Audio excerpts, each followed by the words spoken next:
more in the social spaces, and also one-on-one. I'm very, very, very accessible, and so we can talk. But just yesterday, I was speaking at a national delegates conference at Bomas of Kenya, and I was telling the crowd gathered that I have refused to be defeated.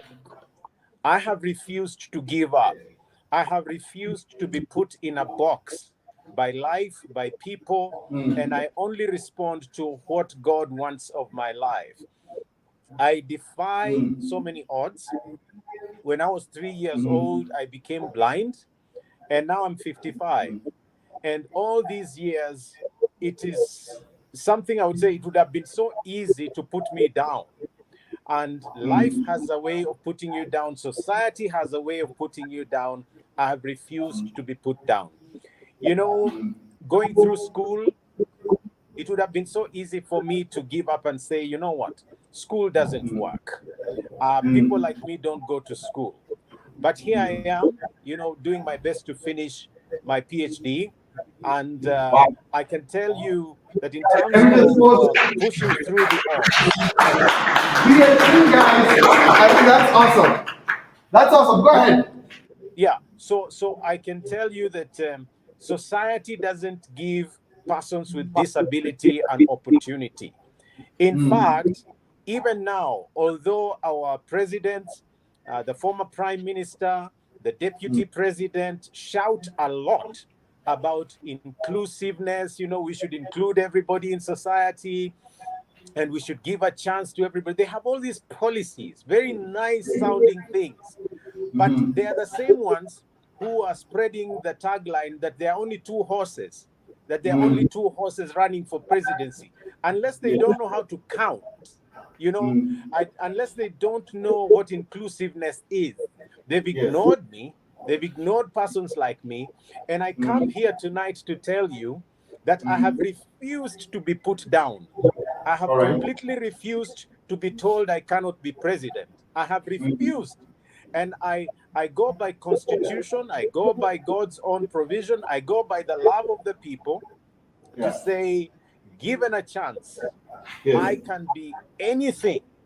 I can be anyone that I need to be, whatever God wanted me to be. I know a lot of young people here who are like me. They are put down. They are despised.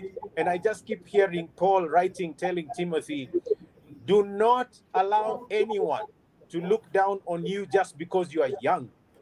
And so be an example, and talking to young people, that's the greatest thing I can say. Defy, refuse to be defeated, and do your best so that you can be a living example. I want to be an example of in so many areas. I want to be an example of character. People say if you do politics, for example, you have to be dirty, you fight, you name call, you insult people. You will hear none of that in my campaign. People say you have to bribe, you have to compromise. I have refused. I have said I will give this country something better. People ignore and think of themselves, and I have decided, like a Christian, I will give this society the best. People say Christians cannot go into politics. Politics is too dirty. I've been there for the last 10 months for presidency, and I'm still clean, and I'm still born again, and I'm still a Christian. I've been there before. I ran for governor in 2013. I'm still here. Basically, I can tell you, all you need is to determine that you will not go down. I mean, I've faced so many things in my life.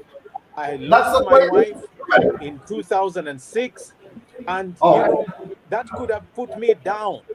But here I am. I'm going on, so nothing will stop me. All right, Reuben, actually, that's where I want to come to before we get into the politics of the day and what people have, the perceptions. Because these are young people, they're probably where you were many years back. You've talked about going through school. I mean, you've really, really put out your best. What were some of your down times those moments, just maybe a story or two that you felt like this is the end, and then something just changed things all around as we speak about, as we get to speak about what you're doing right now. There are so many situations I can tell you stories about, but maybe Yeah. let me mention two. One is a time I could not go back to school because Yeah. my father was an absentee father. I just lost him. We'll be burying him on Tuesday, but he was hardly there. And my mother could not find enough money to take me to school. And it was not like so much. I think those days, something like, 2,000 shillings in our days was a lot of money. But we could not raise that money as a family. So it meant, although I was doing well in school, I had to bring that to an end. And, I can remember still going to visit my uncle in order to get support for school fees. And thank Yes. God he came through for me. But I remember many times I went to school and we had to plead with the administration to allow me to continue. Now, Yeah, when you go to- another time yeah, we were so, huh? you grew up with Denny. Yeah, when you were Denny, school fees debt. Oh, yeah, yeah. A lot, a lot, a lot. In fact, it was quite an issue even getting the certificate. But that Oh, is something now behind me. God provided eventually, and I finished. Now, the other thing was my family was not one of these great families in terms of income. So we had a real problem with food. And I remember one week in particular going without food. My mother would make a little porridge, ile uji, hakuna kitu ndani, ni maji na unga. And even to get that little unga, we had to go and visit my uncles in order to, maybe mtu anakuona umetembea, so anakupatia kitu ya kurudisha nyumbani. The whole yeah. purpose was that maybe they would have mercy on us and without asking, maybe give us something. And I Oh, remember telling God yeah. that if this is what poverty is all about, if this is what life is all about, I really would like to see a better country. I really would like to see a better family. I really would want a better life because it was horrible. It was, having to literally think, is this how people die from hunger? And Okay. so I come to young people today, not as somebody who looks at them and tells them, maisha inakuanga hivi. Yeah. Nimekula shida za maisha, nimekula ma stereotype, nimekula, rejection. I remember trying to look for a job one time after Form 6 as an untrained teacher. And I was told I couldn't have the job because I'm blind. Even as late as 3 years ago, I remember trying to get a job at one media house. And remember, I'm someone who has worked for 21 years in media, Wow. worked with Citizen, worked with Family, worked with Hope, even started my own radio station, ran it for 10 years. And I'm looking for a job, and they cannot give me a job as a broadcaster. Why? Oh, wow. Because I'm blind. And then I looked for a job to teach at one of the universities. They interviewed me. I passed. They Yeah. did not give me the job. There's another Oh, time I applied for a job at the county. I leave the county unnamed. And I passed the interview. I was not given the job. So I have known how to lose jobs because of how people view me. oh, So I wow. come to you as somebody ambaye amekula tabu, amekula rejection, but like I said, I have refused to be Yes. defeated. Yes. That's the way to go. That's the way to go. Let's just appreciate it. I mean, Mr. Reuben, thank you so much. I mean, I will get into the politics, but let's just get into your music, which has inspired a lot of people. And I have sung your songs. Are you still there? Yes, I am.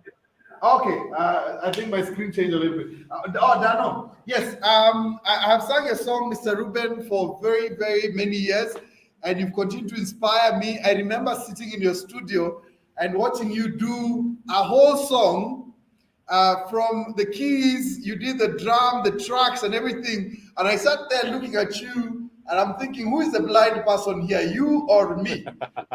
Because you are You're moving being so so kind. well, and you got it. So how did you get to master all these skills? I mean, people would ask. It must have been a lot of work, but inspire someone here who's feeling they may not be there yet. What's your story on that?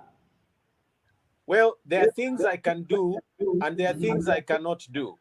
The Very few. things I can do, I work hard to do them well. And Yeah. one of those things that God has blessed me with is a very keen ear. I listen very well to all the details around me, including all the sounds. I listen to the sound of houseflies. I listen to the sound of mosquitoes. I can hear a mosquito move from one side of the room to the other, and I can follow the sounds and the frequencies very well. I know the mosquitoes that sing in bass and those that sing in soprano. So I listen very intently. And so I make use of the listening, especially in music production. And the way creativity goes is if you can think of something, you can probably produce it. And so in music, I hear a lot. For example, when arranging a song, I think about what I want to hear first. If I want people to dance, I Yeah. ask what kind of people are these that are going to be dancing? And what are Yes. they going to be dancing to? So, how do I mix the sound? I listen to modern music and I hear a lot of mismatches. Either you have too much bass or too much kick or too much of the wanaitanga matwita, the Twitter. manyangas. Yeah. So I ask a lot of questions. If I was listening to this music, Yeah. how would I consume it? So I Yeah. listen to the frequencies, I balance out the stereos, and I do measure music to what I call earworthiness and so on. But even how you arrange music, um, you're making maybe a happy song. The kind of instruments that you use will determine whether that song will be happy or not. So, for Okay. example, I cannot play, very quiet strings for a happy song. I want something more throbbing. So things Yeah. like that are judgment issues. But learning the synthesizer that I was working on that you were talking about, it took me a long time. It took Yeah. me asking, it took me experimenting, so much so that by the time I was selling my first keyboard synthesizer, I had Yeah. done everything I could with it. So when I got the new one, I exhausted it. There's no synthesizer now that I can use that can serve me Yeah. because most of them are limited. Now I can only use computerization. And Now, even some that of is a process of learning. So I learn and I us, listen very well. some of us are still mastering the basics of a simple laptop, and you're hearing someone who's mastering a synthesizer and has outdone it. You are such an inspiration, Ruben. Pull up your guitar. I just want them to refresh on the sound of this great man, Mr. Reuben Kigame, and especially some of those songs that you've sung that bring hope to the nation, to these young people. And then I'll just dive on into the second bit of this interview. But I'll also be inviting questions from these young people regarding this subject. But just give me a chorus of one of your songs of hope. The many songs that you've written, I'm sure you have one.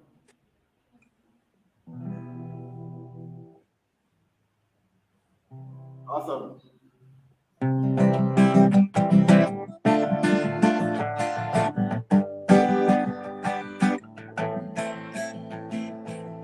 Najivika jezi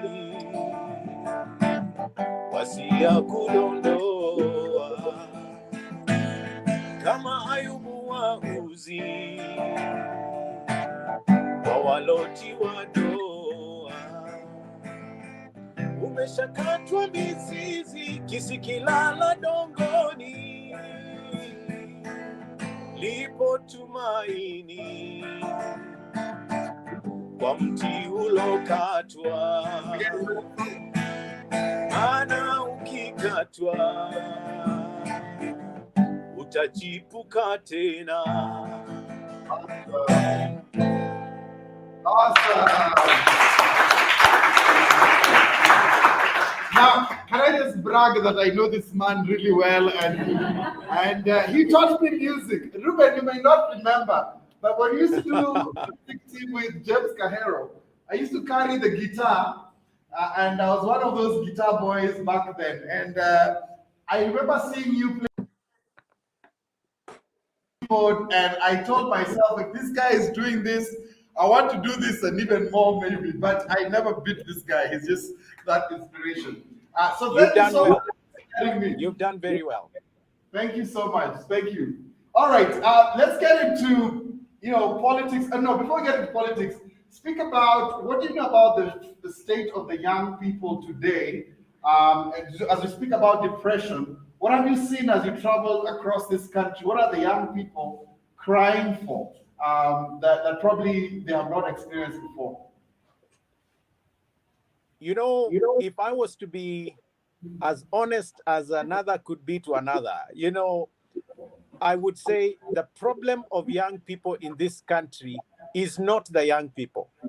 The problem of young people in Kenya and across Africa is mostly the mess or the mistake of the older generation. So, for example, a lot of parents don't spend time with young people. So when young people begin to look for help from elsewhere, then the same parents complain that the young people are not listening to them. The young people are, there's so much looking down on young people by the adults. Another thing is when you come on, to a situation like tribalism, young people are not tribal. It is the older generation that is tribal, and they teach young people to be tribal. Fighting each other, like we are not like them, and so on. And so, for example, when we grow up in the estates, whichever estates that you grow in, the young people just mingle. They don't even know what community you come from. But somebody will come when the young person has finished college and wants to marry. Then you hear Amzeh saying, you cannot marry that girl because she's not from our community. That is not a problem of young people. That is a problem of my generation and older. And so every time I deal with youthful people, first of all, I deal with the older population because they are the ones who have let down the young people. But secondly, the other thing is that young people today have so much commitment. They work so hard and they do their best to go to school. But our society punishes young people, in their state. So, for example, a lot of them drop out of school. And then a lot of them in college, you take your son or daughter to college and you pay the fees. Then you think you have taken your son or daughter to college. You don't know how the son eats. You don't know where they sleep. You don't know what they're going through. And finally, they will go through depression. They'll go through all kinds of things. And you are nowhere. And then you come now and begin to impose yourself, your solutions on them. You are never there. So what I have learned over time is to learn to help young people by listening to them instead of listening to the adults. And so I spend a lot of time with young people in high schools. I spend a lot of time with young people in college. Some of them live with me in my house. Some of them, write to me on Facebook, on Twitter. I handle so many things more than the singing and the teaching and the broadcasting and the social activism and all these politics. I spend a lot of time with young people. I've learned a lot from my own children. I've raised 4 of them, 3 daughters and a son. Awesome. And I have learned a lot from them that helps me to reach out now to other young people. Today, there are a lot of young people who are depressed, not because of their making, but looking at like the COVID situation that we just came from. you say stay at home, and you have not taken care of how you will stay at home. You are bored, you are completely defeated, so you get into something, then you are blamed for it. So the country prepared for the adults, but it never prepared for the young people who are staying at home. So I come to it and say, maybe it is time for someone who understands young people to lead the country, not so much because I want to be president, but because I want to be a problem solver, because I want to change things around and hand over a better nation to the young people. And so I'm spending a lot of time, crafting policies and things that can affect young people positively.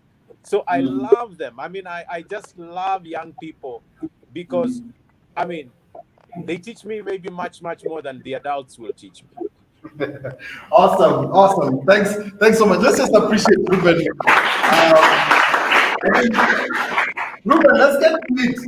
This is a very bold step you're taking to step out there, and I mean, your candidature is something that most people would say we don't expect this, and it's such a bold thing.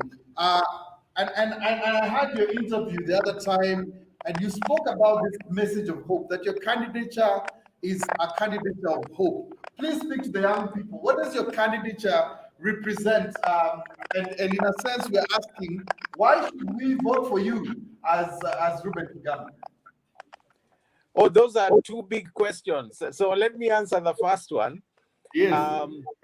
What my candidature represents. So first of all, my candidature represents a different way of doing politics. And that is that you will never hear Reuben Kigame insulting anybody. You will never hear Reuben Kigame calling another one names or trying to unveil how bad somebody is. That is how not to do politics. Yes. You sell your agenda, say what you intend for the people. Don't go fighting, don't go insulting, don't show us the bad manners. Our politics is full of bad manners. But secondly, I want my candidature to represent hope, especially for the young people. We have been told that young people cannot lead, or they are leaders of tomorrow. That is a narrative that is destructive. And for the first time, I want to show that not only are we capable by constitutional provision, but something like presidency is not a reserve of a few people. Okay. There's nowhere that the constitution or this country says that to be a president, you must be of a particular family. It doesn't say to be a president, you have to be, someone who can see with 20/20 vision. Kibaki led this country in a wheelchair almost. And I can say for sure that we want to deconstruct presidency. And if there is something I can tell the young person, it is that if you defy the odds and do the right thing, you can actually become anything that you want to be in this life. I hope I can become the first blind president in the world. I hope I can become the first singing president. Wow. And it's because we have been reduced to almost believe that if you're blind, you must sit on a street and beg, this idea, shilingi. No, you can work hard and completely defy the odds. And so, young people, you've been told you cannot be an MCA. I want some of you to step out and follow my example and take those seats. Take them. You don't even need money to run an effective campaign. I'm running a presidential one. You can run an MCA, run for MP, run for women rep, for the ladies. There's nothing that stops you. You want to start your company? Start it. You want to invest in something, even with zero capital. Let's talk about how you can get capital. Do it. Let nobody, define you at you got a C, and so your life ends. Your life does not. In fact, getting a C is probably a mistake of the system, not yours. So don't listen to anybody who tells you you cannot do. You step out and prove yourself. Yes. Prove yourself, and I'm here to show you by example. For me to read books Yes. in high school and also at the university, I had people reading books for me. You get a book like this one, and now this I cannot feel anything here. They are printed letters. Yes. Now, so people would read books like this for me. And if I made it with people reading books for me, you can make it 10 times better than me, because you don't need anybody to read them for you. You read yourself. You can. And so Yes. don't agree to be defeated, and don't agree to be defined by somebody. I know some people maybe told you growing up you're good for nothing. Maybe even your mother, maybe your father, maybe your teachers wrote you off. Wengine wenu mkaambiwa sauti kama ya chura, huwezi imba. Ukaambiwa sijui wewe unaharibu. This is your time. If you can't sing, then get out and rap. Do your rap, speak it. Yes. So don't listen to people's opinions. Listen to God's opinion about your life. Awesome. Let's just. I'm loving the inspiration here. I don't want to.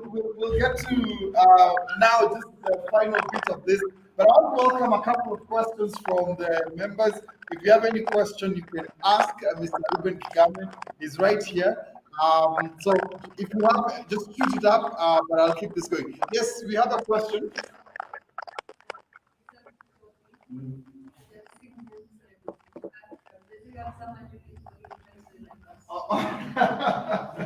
Mr. Reuben Kigame, someone is saying they're seeing a lot of books in your house.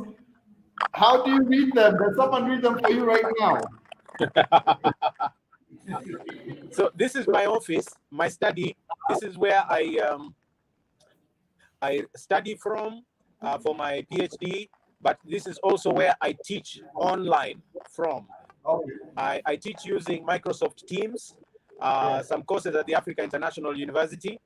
And so some of them I scan using a regular scanner so that I can convert into soft and then read. Anything in PDF or Word, I can read with no problem on the computer. And so, yes, I keep these from some of them from my college days, some I buy. And so I'm so delighted that someone noticed the books. I love to read. I really love to read. I have a lot of physical books, but also electronic books. But I also have some braille books like this one. If you can see some dots on the paper, you read with the fingers. That is what is called braille. And so I use some of the books in braille. Yeah. Okay. Wow. All right. Any other questions for Mr. Reuben Kigame?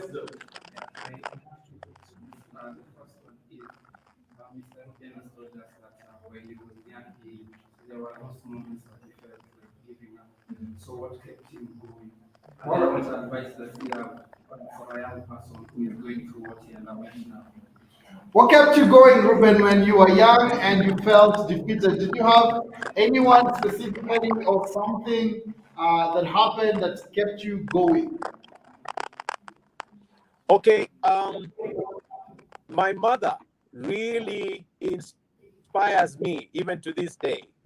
My mother prayed for me a lot and also taught me, together with my father, they taught me courage and endurance. So my dad taught me a lot of courage, but my mom taught me a lot more about endurance, not giving up in life. And she herself has been through a lot. I was watching her last week. I feel bad that I lost my father, but she lost her husband. And so someone she has lived with for a long time, and she's still strong for all of us. So I do really admire my mother for the patience, and I do admire my father for courage. Sometimes, facing the giants, like what I'm about to do to run for presidency here, You know, it's scary. People threaten you. People have tried to poison me. People have tried to, like I reported to the CI the other day that, somebody sent me an audio message in the middle of the night saying I should give up the seat. It's reserved for some people. So you have those kinds of things, and I'm an easy target. But because of the courage, because of the endurance and the faith that was passed to me, that faith has kept me going. So I'm able to face the giants without fear. So I'm hopeful that I can bring to this nation the story of courage and patience as well. All right. Awesome. I'll be getting some more questions, but we're coming slowly to the tail end of our interview. But now tell me about this. How do you do it? How are you facing these giants? And we all know the politics of today, the way it is right now. Reuben, what is that big hope that you're offering Kenyans, and why, again, these young people vote for you? What are you going to change? What should we expect to see? Give me some of that in your first 100 days. What should we expect differently?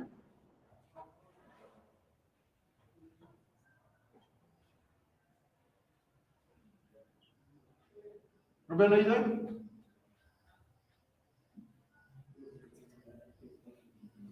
The other is through the ballot. And I think the ballot revolution is more effective. And this is where you topple, you overthrow a government in the most peaceful way by rejecting all the bad things they do and the bad way of governing and leading, and you install a better way of leading. All the previous governments have taken advantage of citizens. All the previous governments have shown madharau kwa mwananchi. That's why they can take bodies, kill somebody in Naivasha or Machakos and then dump them in Ribayala. Hiyo ni madharau.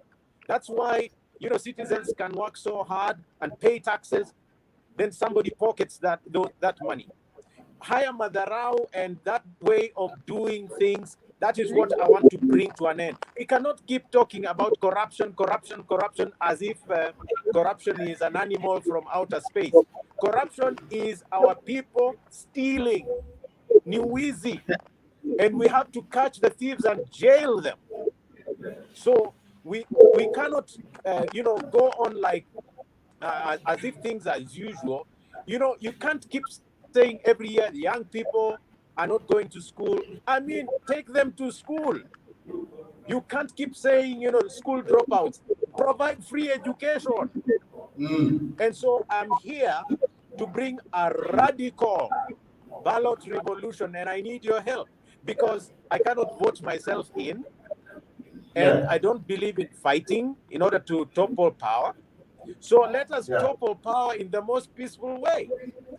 Don't listen to people who say that you don't vote, you will not amount to anything. This is the time to vote because this is the first time you have somebody from outside the system running for presidency. And young people, 70% of you, eneza maneno, send an SMS, take a screenshot of this, tell them we know the man, we have heard him. We are going to change this thing on August 9, and it is possible. I fear nobody, I only fear God. And so you join me, pray for me, support me. By the way, hata hiyo pesa yao ya matenda na nini nimekataa. Na people that have been supporting me, wengine wanatuma 10 bob, wengine wanatuma so. Up to this time, I have managed for 10 months because of support. Wanasema huyu ni candidate wetu, they own me. It's not me owning the people. So I want to reverse things so that people come first. You don't go, you don't form a government by looking at yourself. You form a government the way a father, leads a family. A father does not say huyu mtoto ni mzuri na mwingine ni mbaya. You become a father. Okay. I seem to have lost him. I think he'll be back. Fulani, liungane na kabila fulani ndio kura zitoshe. That is the wrong way to do politics. We have to be inclusive and make sure everybody feels development, especially the neglected areas. And so I'm here to change the way things are done in this country by restoring values, by restoring accountability, by indeed rejecting those who destroy our country. If possible, I want to become the first president that jails the big fish. All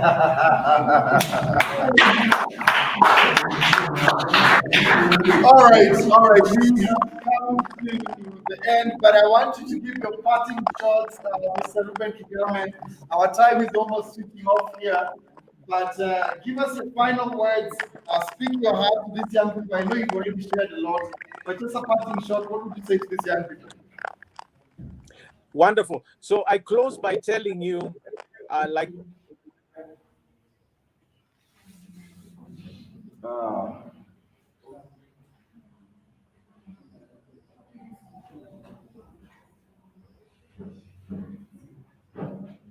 So take the life you have, take the opportunities you have, and refuse to be defeated like me. Now, there's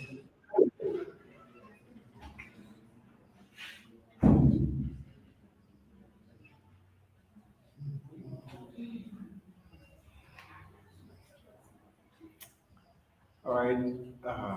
times they say, you know what, hii maisha hata haina maana, acha nichukue kamba nijiue. Utajiua, alafu hao wengine wataendelea na maisha yao. Forget about those things. Just take on life as it is. I mean, if I was to give up, I would have given up long ago. I want you to follow my example, and no matter what you face, no matter what you go through, I want you to know that you can make it, and nobody and nothing is going to stop you. All of you are potential successes. All of you are a success. It's you to take that success or give in to what people think about you. Do not accept what people think about you. Accept only what God thinks about you. So go on and don't give up, and don't look at what you don't have. Look at what you already have. All right. Let's appreciate this. Thank you so much for spending your evening with us and speaking to these young people. This video has been recorded and we'll send you the clip. But we want to share this all out. Let this voice go out to all the young people. I am personally just blown out to this man and thanking him for even being accessible to us, sharing his life, but also his wisdom. Mr. Reuben Kigame, thank you so much for spending time with us. We are praying for you. We are rooting for you, and we trust that God will open the door for you. And yes, like you said, I don't know if it's a song and a Nasi that you will sing, but end with that song, and a Nasi. All right, they want to hear you play and a Nasi. Maybe they'll sing along with you, Mr. Reuben. If you drop off, it's well and good, but our timer is also almost gone. Mr. Reuben. Tunaomba uwepo wako utende nasi, ewe Bwana wa majeshi, sikie kama hupendi na sisi, hatutaki kutoka hapa, hatuwezi peke yetu, tenda nasi.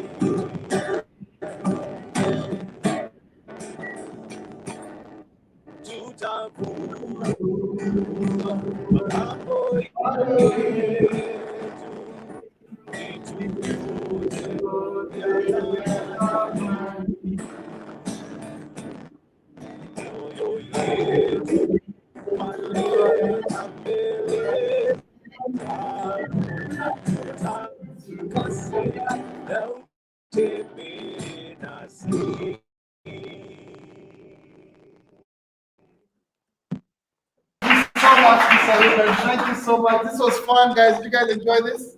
All right. We want to send your greetings, send your prayers. Thank you so much for spending time. We'll be catching up with you. I'll personally give you a call and we can talk sometime. All right? Bye bye. All right, guys. let's just appreciate the opportunity again. It's not every day we get to interact with such great men, right? And just learning from